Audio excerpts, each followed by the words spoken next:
Guess who made it, baby?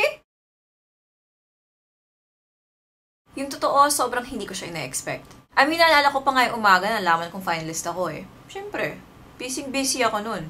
Alam mo naman ang buhay nurse dito sa Pilipinas, diba?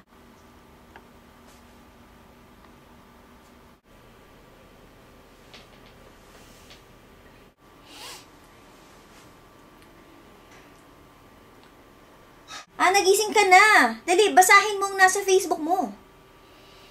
Mami, alam mo, kung sino man yan, I think kaya naman niya maghintay ng 5 minutes. Ay nako, hindi maghihintay ang Sige TV, ha? Sige, TV?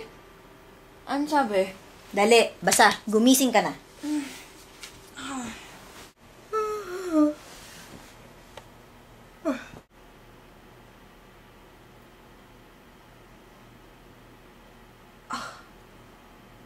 OMG!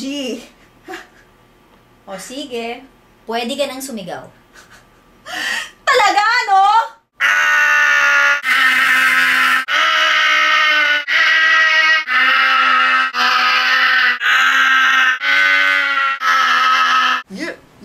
Yeah! Woo! Grabe, alam mo, sobrang saya ko lang talaga. Alam ko hindi kinata, pero sobrang saya ko ngayon. Pero sa totoo lang, iniisip ko pa rin paano ako napili. Is it because kaya akong mag-Nicki Minaj? This one is for the boys with the booming system, top down AC with the coolest system. When he come up in the club, he be blazing up. Got stacks on deck like he's saving up. Feeling ko talaga pinili nila ako dahil kaya kong mag-buster rhymes. And again. And I've been doing it to death now, moving with foul, nigga better call a rep, and everybody know my style, niggas are the best. When I come and doing this, and I be banging on my chest, and I bang in the east, and I banging in the west, and I come and give you more, and I will never give you less. You will hear it in the street, and you will read it in the press. Do you really wanna know what's next? Let's go! Pero pwede rin namang pinili nila ako dahil magaling ako mag-makeup.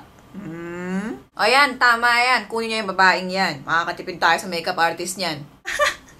Chos! Actually, parang alam ko na yata kung ba't nila ako kinuha eh. Wala nang ibang posibleng dahilan. Kinuha nila ako dahil artistahin ako.